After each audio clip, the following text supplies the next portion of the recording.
प्रिय मित्रों, आज मैं आपके सामने एक बहुत ही बहुमूल्य और महत्वपूर्ण संदेश लेकर के आया हूं, जिसमें ये कहा जाता है, जब प्रभु यीशु मसीह के चेले उसके पास आए और उन्होंने उनसे पूछा कि प्रभु, इस जगत के अंत का और तेरे आगमन का क्या चिन्ह होगा। तो प्रभु यीशु मसीह ने उसके उत्तर में ये कुछ कहा। आइए हम एक वचन पढ़ते हैं, लूका 21:11। और बड़े बड़े भूकंप होंगे बड़े बड़े भूकंप होंगे और जगह जगह अकाल जगह जगह अकाल और महामारियां पड़ेंगी। महामारियां पड़ेंगी। बस, और महामारियां पड़ेंगी। आज हम पूरे दुनिया में देख रहे हैं, कोविड-19 जैसी महामारी ने पूरे दुनिया को हिला के रख दिया है। आज हम देखते हैं, राजा पस्त हो चुके हैं, महाशक्तियों ने अपने हथियार डाल दिए हैं, हॉस्पिटल्स उसके काम नहीं आ रहे हैं, लोगों के धन दौलत, ज्ञान, बुद्धि, शक्ति कुछ भी इसमें कामयाब नहीं है। सब के सब धराशाही हो गए। इसका कारण क्या है? जब ये वैश्विक महामारी हमारे इस दुनिया में पहुंची, किसी को भी इसका अंदेशा नहीं था कि इतनी बड़ी तादाद में लोग मरेंगे, इफेक्टेड होंगे और बहुत से लोग इससे बेरोजगार हो जाएंगे, परेशानियों का सामना करेंगे, आत्महत्याएं करेंगे, लोग दुखों में, क्लेशों में, परेशानियों में जूझ रहे होंगे, किसी को कोई रास्ता सूझेगा नहीं। लेकिन प्रभु यीशु मसीह ने यह सब तो पहले ही कह दिया है, महामारियां आएंगी, सो आपको डरने की जरूरत नहीं है। आपको परमेश्वर के भय में रहना है, परमेश्वर के साथ बने रहना है। यदि आप प्रभु यीशु मसीह के लहू से ढके हुए हैं, तो आपको इस महामारी से डरने की जरूरत नहीं है। लेकिन दूसरी तरफ हम महामारी के, यानी कि कोविड-19 कोरोना महामारी के हम साइड इफेक्ट भी देखते हैं। वो क्या क्या साइड इफेक्ट हैं, आइए हम देखें। कलीसिया को आज आत्मनिर्भर होने की जरूरत है। कलीसिया को आज प्रभु पे भरोसा रखने की जरूरत है, जैसे पहली शताब्दी के लोग करते थे। कलीसियाएं बंद, चर्च बिल्डिंग बंद, सब कुछ, संगति सारा सब कुछ बंद है। इस दौरान पे क्या करेंगे? वही विश्वासी सरवाइव करेंगे जो परमेश्वर पर भरोसा करते हैं। वही पासवान, वही परमेश्वर के दास लोग पर आज की डेट में सरवाइव करेंगे जो परमेश्वर पर भरोसा करते हैं। पहली शताब्दी के कलीसिया ऐसे ही करती थी। उनको कलीसिया की बिल्डिंग की जरूरत नहीं थी, उसको किसी पे निर्भर होने की जरूरत नहीं थी। आज ये समय है कि हम वापस उसी सेटअप में आ जाएं, पहली शताब्दी अपोस्टलिक कलीसिया के सेटअप में आ जाएं और फ्लोरिशिंग परमेश्वर का हाथ अपने जीवन में, अपने कलीसिया के जीवन में देखें। और परमेश्वर हम सबको साथ लेकर के चलना चाहता है। याद रखिए, कलीसियाओं का धन, कलीसियाओं की बिल्डिंग, कलीसियाओं का ताकत किसी भी चीज मायने में इसमें काम नहीं आएगा। केवल और केवल परमेश्वर पर भरोसा रखना ही काम आएगा। दूसरा साइड इफेक्ट हम देख पा रहे हैं, यहां पर दुनिया भर में अवेकनिंग आ रहा है, बेदारी आ रही है, लोग घुटने पे आ गए हैं। परमेश्वर के जो सेवक हैं, जो फौज में है, आर्मी में है, एयरफोर्स में है, नेवी में है, वो घुटनों पे आ गए हैं। लीडर्स घुटनों पे आ गए हैं और परमेश्वर से कह रहे हैं कि परमेश्वर तू ही कुछ कर सकता है। रो रो करके बोल रहे हैं, हमारे हाथ में कुछ नहीं है, परमेश्वर तू कुछ कर सकता है। ये समय काश पहले हम ऐसा ही कर लेते हैं, ऐसा ही हमारे जीवन में वो बेदारी, प्रार्थना का जीवन और परमेश्वर के सामने आंसू बहाने, घुटनों आंसुओं का जीवन हमारे सामने उसी समय पर होता जब हम ठीक ठाक चल रहे थे, तो भला होता हमें ये दिन देखना नहीं पड़ा। परंतु कोई बात नहीं, अब ग्लोबल अवेकनिंग का समय है। जब राजा कुछ नहीं कर पाएंगे, फौज परास्त रहेगी, कुछ नहीं कर पाएंगी, उस समय पर याद रखिए मेरा परमेश्वर आपके जीवन में आशीष दे सकता है। और तीसरा साइड इफेक्ट क्या है?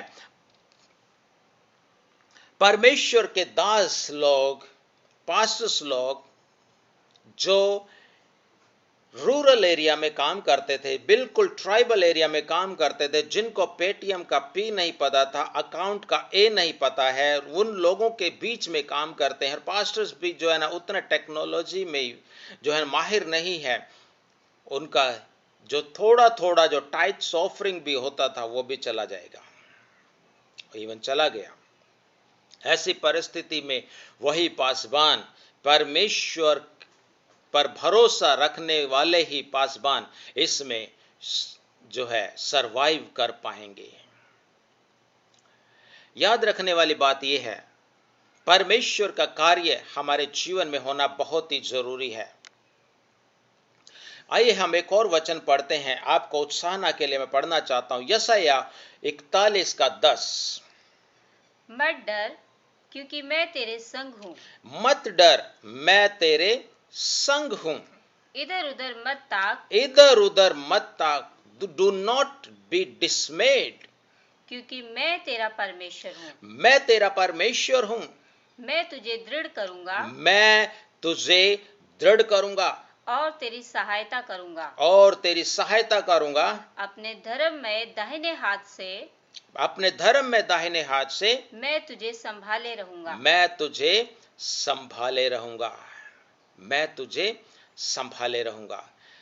यहां पर हम इस वचन में 4 चीजें हम देखते हैं। डरो मत, इधर उधर मत ताक, मैं तुझे दृढ़ करूंगा, परमेश्वर ने कहा है। मैं अपने धर्म में दाहिने हाथ से तुझे संभाले रहूंगा। Fear not, be not dismayed, God will strengthen। And परमेश्वर ने कहा है, I will uphold you with my right hand। जब परमेश्वर का इतना बड़ा वायदा हमारे साथ है तो हमें डरने की जरूरत नहीं है। आइए हम एक और वचन पढ़ते हैं, भजन संहिता 91 का 3। वह तुझे बहेलियों के जाल से और महामारी से बचाएगा। हाँ, महामारी से बचाएगा। कौन? वो। किसको? जो उसके शरण स्थान में रहते हैं, उसके छाए हुए स्थान में बैठे रहते हैं, वो तुझे पहेलिए के जाल से बचाएगा और महामारी से बचाएगा। तो मेरे प्रियो, क्या आज आपको कोरोना से डरने की जरूरत है? नहीं, बस उसके शरण स्थान में बैठे रहिए, उसके छाए हुए स्थान में बैठे रहिए और परमेश्वर के कार्य में आगे बढ़ते जाइए। और एक और साइड इफेक्ट यहां पर है, crime rate in the world में डिक्रीज्ड। मैं ये नहीं कह रहा हूं कि पूरा बंद हो जाएगा क्राइम रेट, लेकिन डिक्रीज हो जाएगा। परमेश्वर लोगों के मनों में भय डालेगा, डर समा जाएगा और जो क्राइम रेट है दुनिया का वो कम हो जाएगा। फिर और एक और साइड इफेक्ट कोरोना का आया है सामने, नेचर इज बीइंग प्यूरिफाइड, यानी कि प्रकृति स्वच्छ हो रही है, वातावरण स्वच्छ हो रहा है, नदियां साफ हो रही हैं, एयर पॉल्यूशन खत्म हो रहा है। और आज हमें परमेश्वर के अनुग्रह में चलने की जरूरत है। और एक साइड इफेक्ट क्या है, वन स्टेप हम फॉरवर्ड आ चुके हैं ग्लोबल डिजिटलाइजेशन की ओर। आज हमें उस टेक्नोलॉजी का, आज हमें उस पिछड़े इलाके से उठ करके, पिछड़े जगहों से उठ करके हमें अपने दिमाग का प्रयोग करते हुए परमेश्वर के दिए हुए तकनीक का प्रयोग करते हुए हम एक डिजिटलाइजेशन की ओर बढ़ना होगा और हमें इन सब चीज़ों का लाभ उठा करके हमें परमेश्वर की आशीषों का आनंद लेना होगा। आइए हम परमेश्वर की आशीषों में, परमेश्वर के छुटकारे में, यदि आप ऐसा कोई व्यक्ति है जो कोरोना पॉजिटिव मेरे सामने बैठा है और मेरी वीडियो को देख रहा है, मुझे लाइव देख रहा है या मुझे स्क्रीन पे देख रहा है, मैं आपके लिए प्रार्थना करना चाहता हूँ। आइए हम प्रार्थना करें। पिता परमेश्वर, आपका धन्यवाद करते पिता, इस भाई के लिए, इस बहन के लिए, इस बच्चे के लिए, बुजुर्ग के लिए प्रभु, जो मुझे देख रहे हैं खुदावन, जो कोरोना से संक्रमित हैं और कोरोना पॉजिटिव पाए जाते हैं। मेरी प्रार्थना मेरे परमेश्वर, आपका अनुग्रह, आपकी दया पिता परमेश्वर के जीवन में बनने पाए।